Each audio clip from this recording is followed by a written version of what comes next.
Talofa lava, o se mai le whaafonga le isi whaopoponga le nei o telefou, I meo lo tutupu I lo tātua tunu I Sāmoa. O le toi taliu mai o le fionga le teitai o le atunu, le fionga fia mea na omi mata afa, mai lana whainga malanga mai au se tālia I Sāmoa. Na vei o ia o le ulua I malo whaalolongia,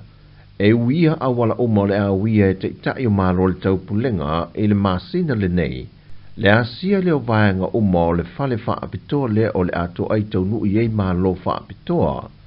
Mai nei mori mawina I la na singa, le la atua Sāmoa I le isi la sanga whaavao malolo I ei atunu o le langi,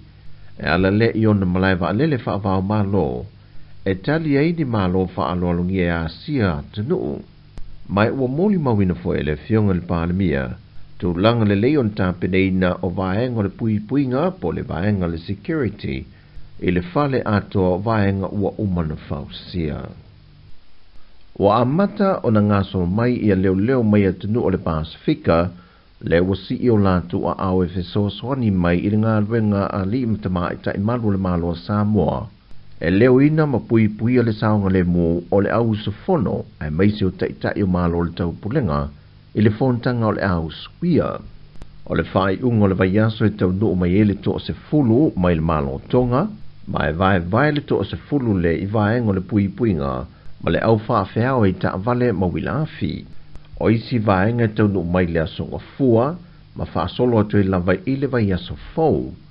E tolu se lau ma le ono le au wha I o leo tu whaantasi mai atunu SS o le Pasifika, le o le a ngā lue whaantasi ma malu le malo Sāmoa.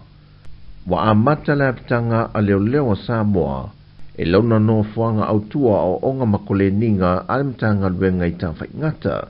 Mai ole no fuanga foi le ole afa mautu uma iai, ia leo feso swani mai atu moto le Pasifika, ma vai atua I le puipuinga le teimel fontanga, e le ngata o fale usui ai fono, o au onanga I lunga le altele, o malaiva alele, o fale apitanga o le afa mautu iai malo, o le wafu whaavao malo whaape foi le malaiva alele whaavao malo I faleolo,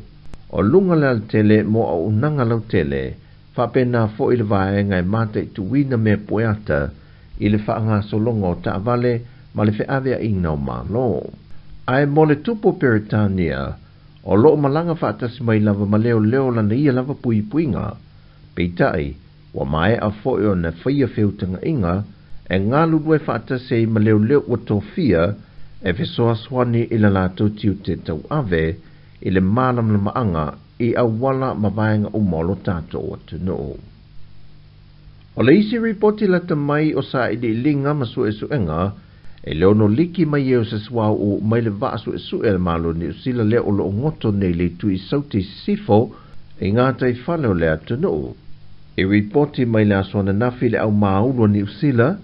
e leo va aia se swau o liki mai I le teimile nei, mai o lo ta atia le fu le vaa I le vahenga na ngoto ai. E se mai I le vaenga maulu e mate tu vaenga ia, ai o lo sauni foi I masini ma leisi foi vaenga ni usila, e lato te au ina ma wha maina se swau I le teimi e tu lai mai e se tu langa wha pēr. Wa mai e ona to e se mai nisi o vaenga mai le vaa, e wha tino isu e su enga le mafu anga wangoto I le vaa. Na toi whaafo ia ne nisu tau le leo a fi anga latane I le vaenga o lo mango toi le vaa, me to tino nisu le au vaa na tafta whea, e au fiei telefoni whea aveai, o tusi folau, o kātu te ngā tupe I la tauwia, mai o lo saunga le mo uma. Wa tata mai tu langa manui o tau mawhainga mawhinonga, o lo tui e pēr le to telo mamalo le atunu o Sāmoa I New Zealand,